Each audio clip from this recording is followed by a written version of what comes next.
Hello everyone. I welcome you to the class of chemistry with Parnita ma'am. तो आज की class में हम एक ऐसा चैप्टर पढ़ने जा रहे हैं which is very interesting, which is known as matter in our surroundings. All right, ज़रा अपने आसपास देखिए, look around you, the chair you are sitting on, the air we are breathing and in fact water, जो आप पानी P रहे हो, right, to sustain life, ये सारी ही चीज़ें मैटर से बनी हुई हैं। ठीक है, everything consist of matter. All right, अब ये बोलोगे मैम, इनफैक्ट आप ये सोचो, जो एयर है which is invisible, it is still having some mass and is occupying space. ये बात समझ में आ रही है? तो ये चैप्टर जो है आपको सोचने में मजबूर कर देता है कि कैसे हम मैटर डिफाइन कैसे कर रहे हैं, मैटर की प्रॉपर्टीज़ क्या हैं, या फिर एक मैटर फॉर्म दूसरे मैटर फॉर्म में कन्वर्ट कैसे हो रहा है। तो if you want to learn chemistry, if you want to learn all this, then continue with the lecture. All right, चलिए आगे बात करते हैं। यहाँ पर आपको स्क्रीन पे साफ साफ लिखा हुआ दिख रहा है, मैटर क्या है बच्चों?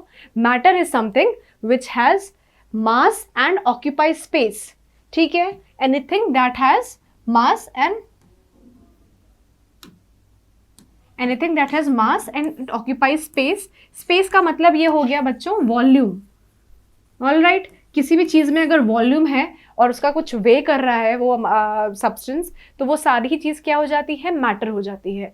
जैसे कि क्या लव या हेट, क्या ये जो इमोशंस हैं, do they have mass? No, they don't have mass. लेकिन वाटर के पास में मास भी है और वॉल्यूम भी ऑक्यूपाई कर रहा है, तो इसका मतलब है इनमें से मैटर कौन है? वाटर मैटर है। लव हेट, ये जो इमोशंस आ जाते हैं, ये मैटर नहीं होते हैं। क्या ये बात समझ में आई? ठीक है, लेट्स मूव फॉरवर्ड। अब मैटर जो है बच्चों, क्या प्रॉपर्टीज है मैटर की? We are going to read right here. What are the properties of matter या कैरेक्टरिस्टिक्स ऑफ मैटर?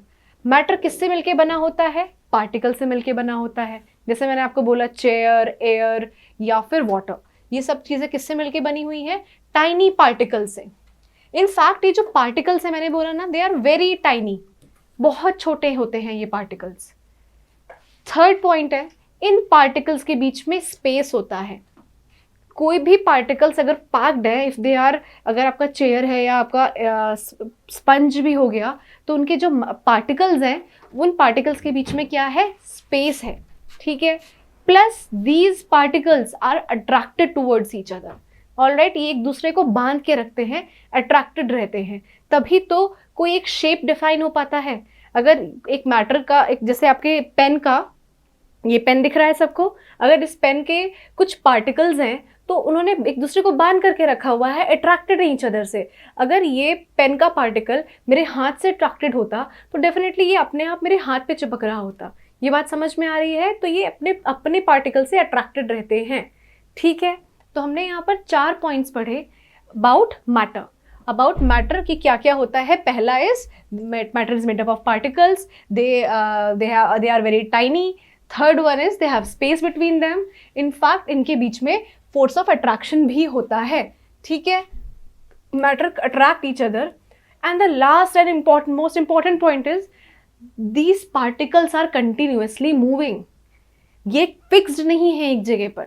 जैसे अगर मैंने एक ब्लॉक या फिर मैंने ये आपका जो बोर्ड है, इसको मैंने यहाँ पर फिक्स कर दिया, तो ये बोर्ड यहाँ पर फिक्स है, यहाँ से नहीं मूव कर रहा है। लेकिन क्योंकि ये भी किससे, because it is matter, it is made up of particles, right, तो वो जो पार्टिकल्स हैं वो कंटिन्यूसली मूव कर रहे होंगे compare to other particle, right.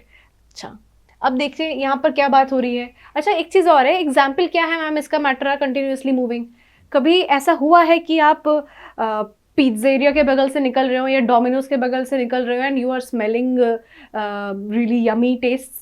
वो कहाँ से आ रहा है? वो पिज़्ज़ा वाली स्मेल कहाँ से आ रही है? क्योंकि जो पिज़्ज़ा के पार्टिकल्स थे वो कंटिन्यूसली मूव कर रहे थे, मूव करके आप तक पहुँच गए। ये चीज़ ना कुछ मैटर में हमें ईजिली डिटेक्ट हो जाती है, जैसा कि हमने यहाँ स्मेल के केस में देखा, फूड पार्टिकल्स के केस में देखा। ठीक है, अच्छा चलो आओ देखते हैं कि कुछ एक्टिविटी हैं जो प्रूव करती हैं कि हाउ जो मैंने 4-5 प्रॉपर्टी बता दी, how it is with holding, कैसे मैं बोलूँ कि हाँ वो जो प्रॉपर्टीज़ हैं, those 5 properties, those are very important.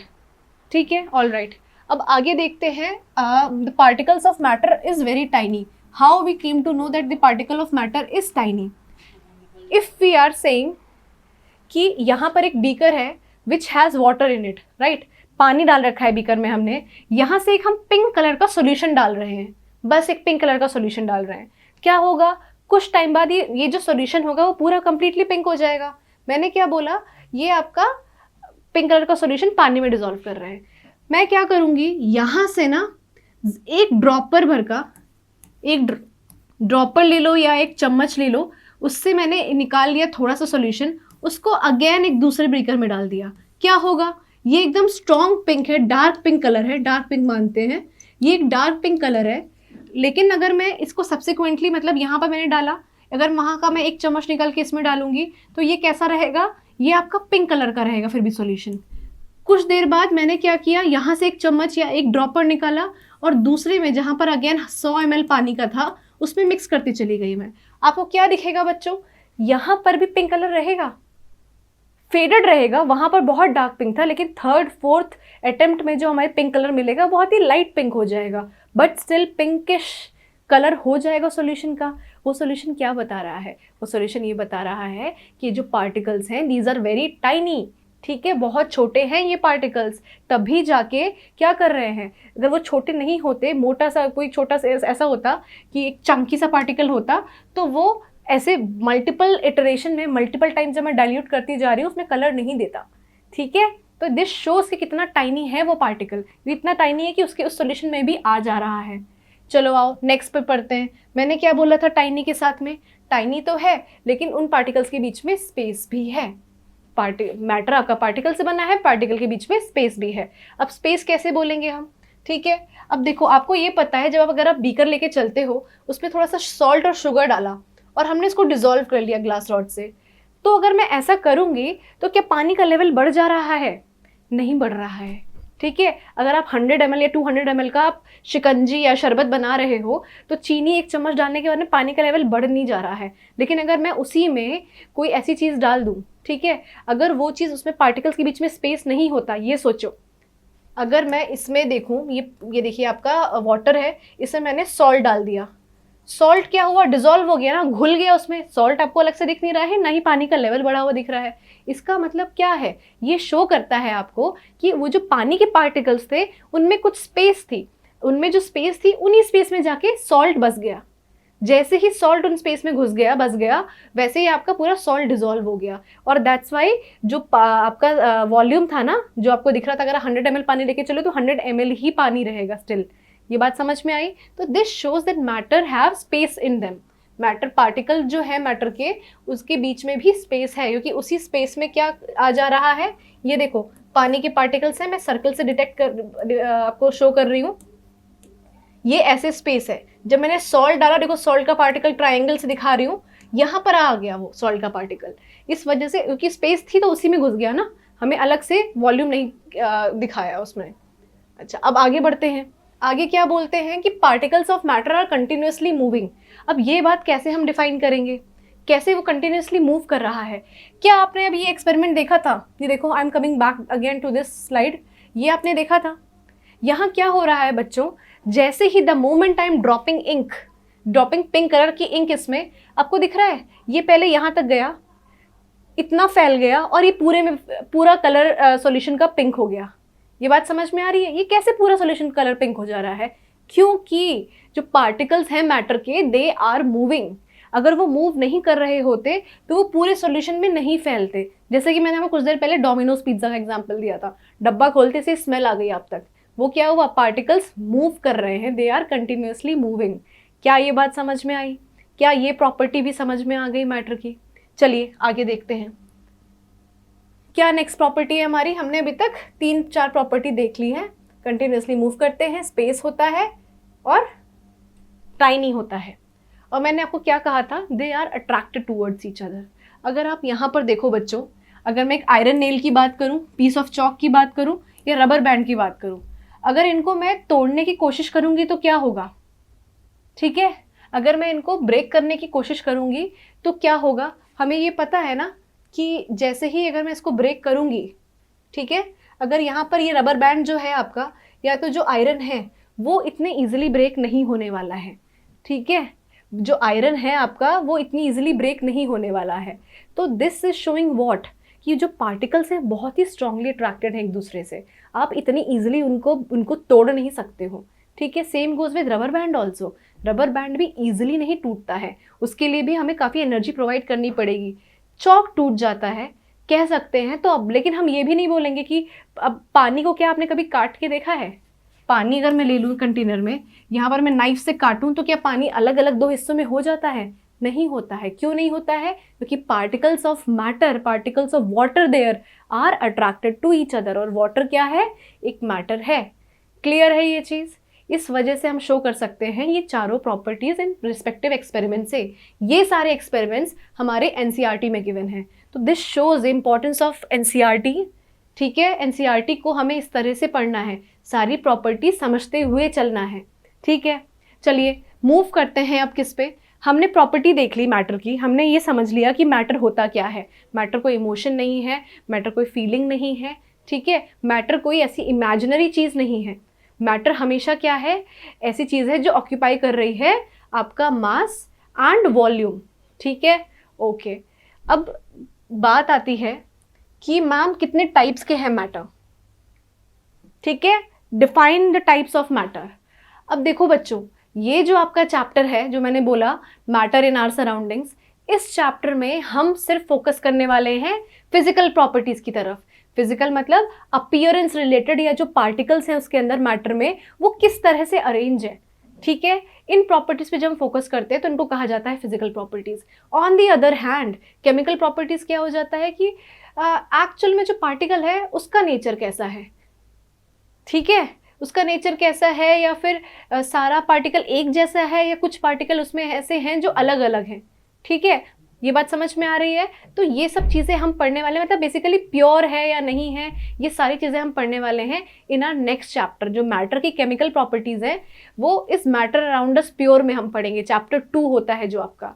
यहाँ पर मैटर में हम सिर्फ फोकस करने वाले हैं on the physical properties, which is a good thing कि एक बार में एक टॉपिक लिया एंड खत्म कर दिया उसको।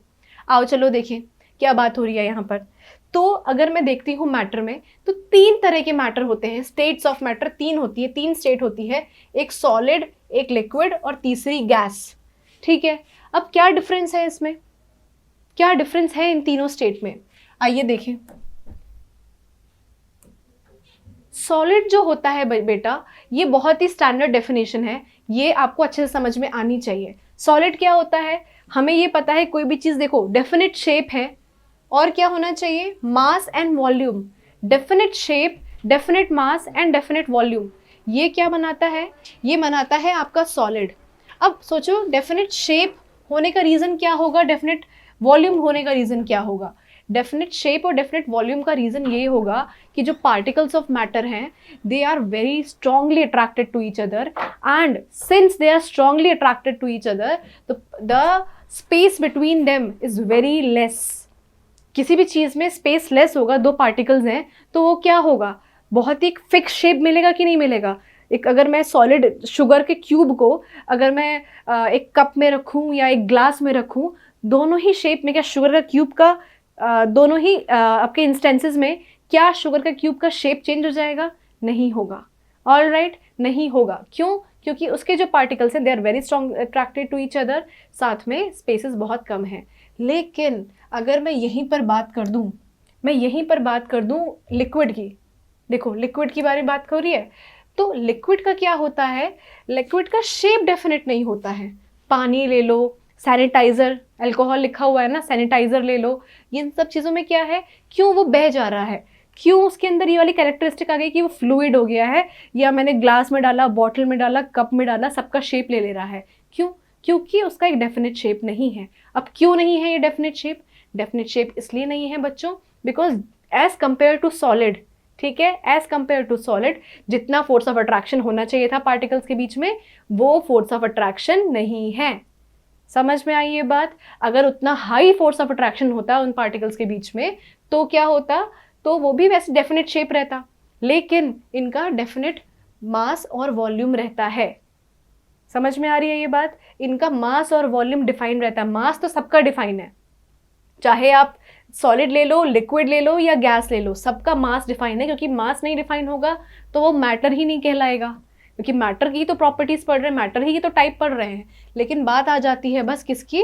वॉल्यूम और शेप की। ये दो ही पैरामीटर्स बचते हैं उसके बाद।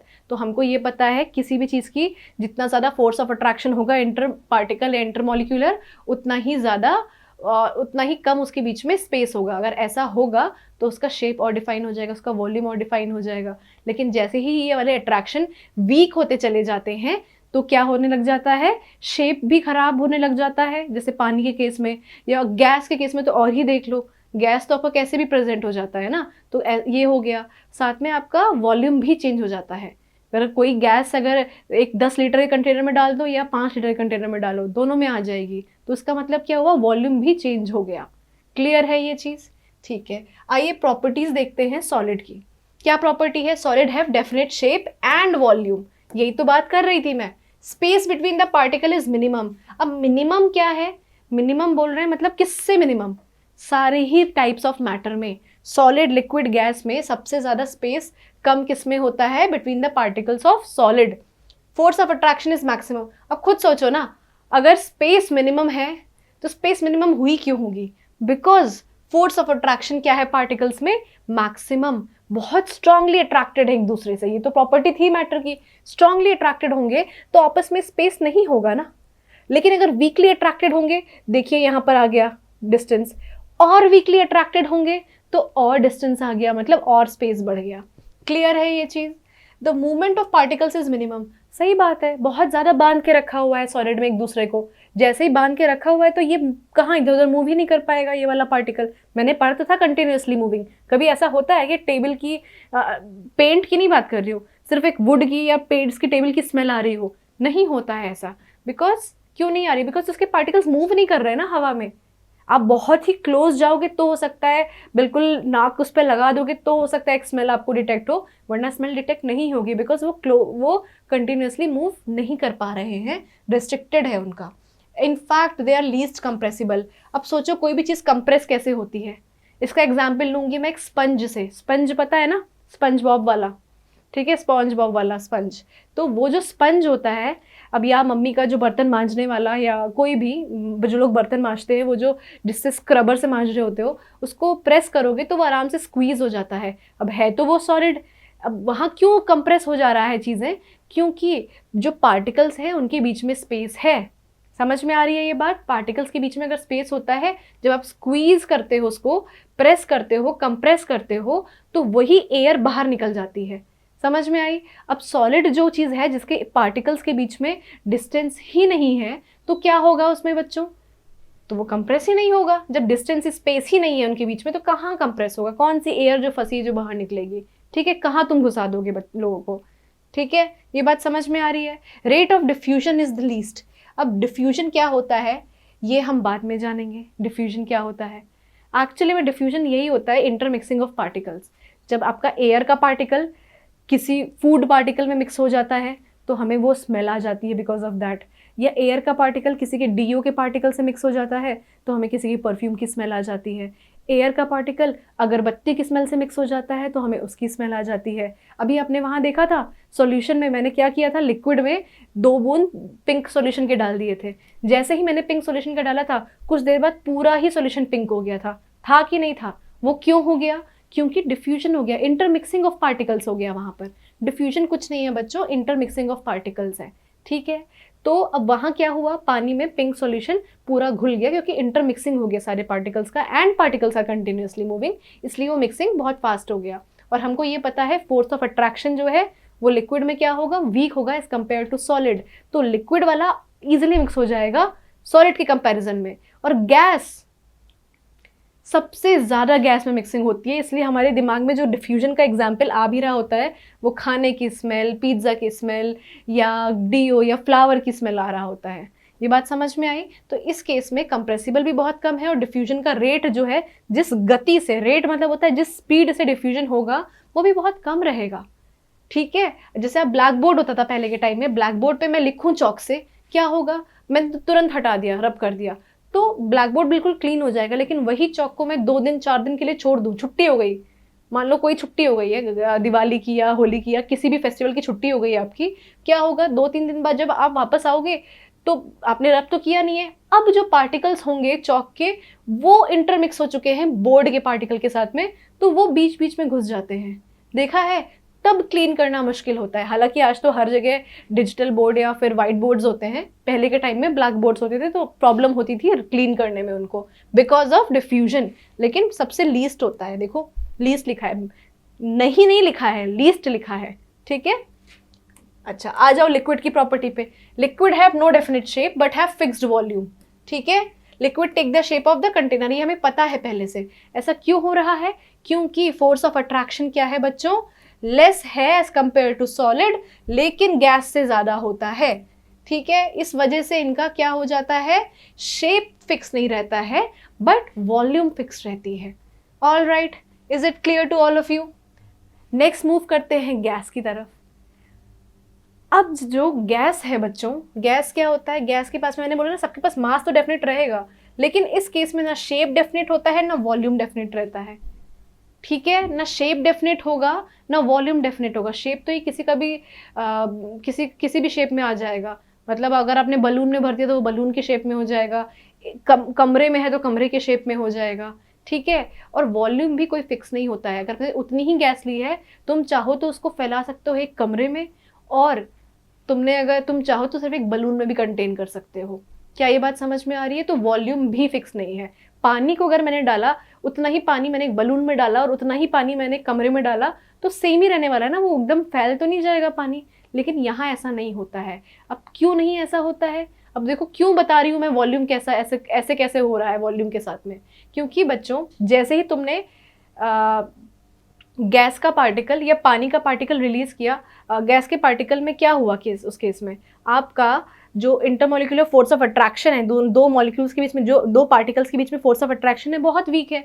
जैसे ही वो वीक रहेगा तो अगर एक पार्टिकल यहाँ है दूसरा पार्टिकल वहां चला गया, जितना बड़ा कमरा दे दोगे उतने बड़े कमरे में पहुंच गई वो गैस। यहाँ पर एक पार्टिकल था तो क्योंकि आपस में अट्रैक्शन बहुत कम है तो वो यहाँ पहुंच गया। तो इसलिए जो गैस क्या करेगा, पूरे कमरे में, तुम जिस भी कमरे में या जिस भी इक्विपमेंट में तुम वो गैस भर दोगे वो पूरा स्पेस ऑक्यूपाई कर लेगा। बीच में बहुत सारा स्पेस रहेगा लेकिन वो पूरा वॉल्यूम फिल्ड अप कर लेगा। पानी के केस में ऐसा नहीं है, strong molecular force of attraction है, तो तुमने अगर पानी डाल भी दिया कमरे में तो बस वहीं रहेगा, पूरे कमरे में नहीं भर जाएगा। समझ में आ रही है ये बात। तो इसीलिए गैस में क्या बोलते हैं, वॉल्यूम हमारा गैस में डेफिनेट नहीं होता है, जबकि पानी में, लिक्विड में होता है। ऑल राइट, आई होप हमें ये सारी प्रॉपर्टी समझ में आ गई होगी। लिखा क्या हुआ है, मोस्ट कंप्रेसिबल, सही बात है, जिसके पार्टिकल्स के बीच में जितना ज़्यादा स्पेस रहेगा वो उतना कंप्रेसिबल हो जाएगा। Rate of diffusion more than, सही बात है, इंटरमिक्सिंग ऑफ पार्टिकल बहुत ज़्यादा हो जाएगा, है ना। फोर्स ऑफ अट्रैक्शन क्या है, मिनिमम है। वहाँ पर सॉलिड के केस में क्या था, स्पेस मिनिमम था और फोर्स ऑफ अट्रैक्शन मैक्सिमम था। यहाँ स्पेस मैक्सिमम है और फोर्स ऑफ अट्रैक्शन मिनिमम है। देखो ये लिखा भी हुआ है, gases occupy the whole space of the container. अब समझ में आ रहा है क्यों ऑक्यूपाई कर रहे हैं होल स्पेस, क्योंकि intermolecular force of attraction, inter particle force of attraction बहुत मिनिमम है। ऑल राइट, आगे बढ़ते हैं। ठीक है, हमने ये जान लिया बच्चों कि जो स्टेट ऑफ मैटर है, 3 तरह के स्टेट ऑफ मैटर है। लेकिन आपको ये पता है क्या, ये जो स्टेट ऑफ मैटर है ये ऐसा फिक्स नहीं हो जाते हैं। आप चाहो तो सॉलिड को लिक्विड में कन्वर्ट कर लो, लिक्विड को गैस में कन्वर्ट कर लो, गैस को सॉलिड में कन्वर्ट कर लो, ठीक है। आप कुछ भी कर सकते हो, इंटर प्ले कर सकते हो यहाँ पर इन स्टेट्स के बीच में। अब यही पढ़ने वाले हैं हम। इनफैक्ट मैं आपको बता तो रही हूँ, ये आपको ऑलरेडी ऑब्जर्व हो चुका होगा आपकी लाइफ में, जितनी आपने जी है ये सब कुछ आप ऑब्जर्व कर चुके होगे। बस आपको ये नहीं पता होगा कि किसको क्या कहते हैं, इतनी सी चीज़ है और कुछ नहीं। ठीक है, आओ देखते हैं यहाँ क्या लिखा हुआ है। States of matter can be change by two methods. 2 तरह से हम स्टेट चेंज कर सकते हैं। ऑल्टरिंग मतलब चेंज कर सकते हैं, प्रेशर, टेम्परेचर चेंज करके या प्रेशर चेंज करते, या टेम्परेचर चेंज कर दो या प्रेशर चेंज कर दो। इन दोनों ही, अगर इन दोनों में से किसी एक को या दोनों को चेंज कर दोगे तो हमारा क्या चेंज हो जाएगा, स्टेट चेंज हो जाएगा। अब बोलोगे मैम कैसे, आओ समझाती हूँ तुमको। देखो प्रेशर मतलब क्या होगा, कितना फोर्स अप्लाई कर रही हूँ मैं, ठीक है। मैंने क्या किया, ये देखो आपको दिख रहा है क्या, मैंने क्या किया, एक कंटेनर ले रखा है, यहाँ पर एक लिड लगा रखी है, ढक्कन, ठीक है। अब इसमें गैस भरी हुई है, देखो गैस का एक पार्टिकल यहाँ है, यहाँ है, यहाँ है, 5 पार्टिकल्स हैं कुल मिला के, और वो ऐसे प्रेजेंट है, ठीक है। अगर मुझे लिक्विड बनाने के लिए क्या करना पड़ेगा, लिक्विड में, लिक्विड की प्रॉपर्टी सोचो, लिक्विड की प्रॉपर्टी क्या होती है कि पार्टिकल्स के बीच में स्पेस बहुत कम रहता है, फोर्स ऑफ अट्रैक्शन बहुत ज़्यादा रहता है।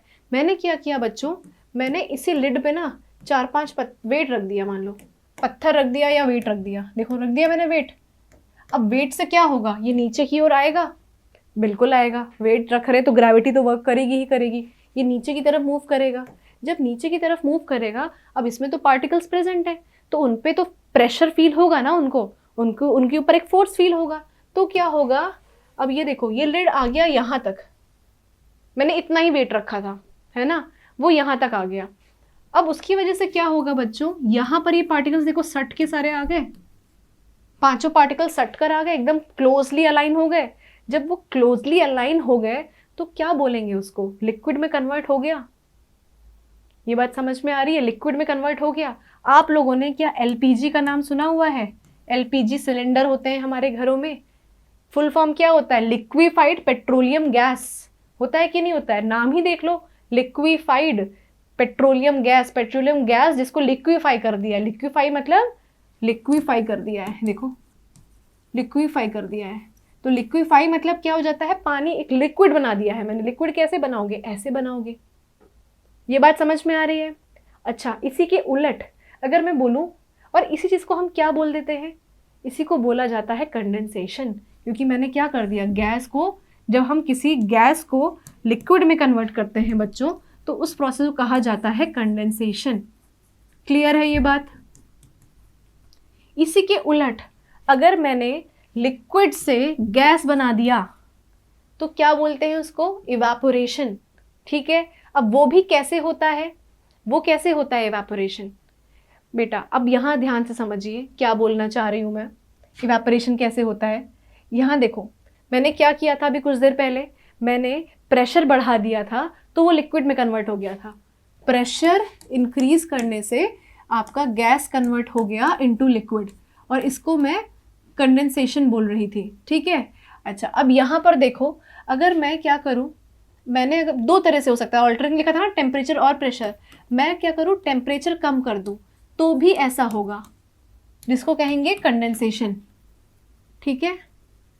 अगर मैं टेम्परेचर कम कर दूँ तो भी ऐसा होगा, क्या होगा मैम, क्यों होगा फिलहाल तो, अब देखो जब हमारे पार्टिकल्स जो होते हैं उनके पास में, आपको पता है दे आर कंटिन्यूसली मूविंग, और गैस के पार्टिकल सबसे ज़्यादा मूव कर रहे होंगे, अगर मैं उनकी जो मूवमेंट है वो रोक लूँ तो वो क्या हो जाएंगे, नीचे आके बैठ जाएंगे, नीचे जैसे आके सेटल करेंगे तो क्या वो लिक्विड में कन्वर्ट होने लग जाएगा।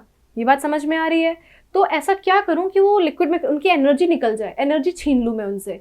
एनर्जी कैसे छीनूंगी मैं, एनर्जी मैं ऐसे छीनूंगी कि मैं टेम्परेचर कम कर दूंगी। टेम्परेचर बेटा ऐसा फैक्टर होता है जो रिस्पॉन्सिबल होता है मूवमेंट ऑफ गैस पार्टिकल्स के लिए।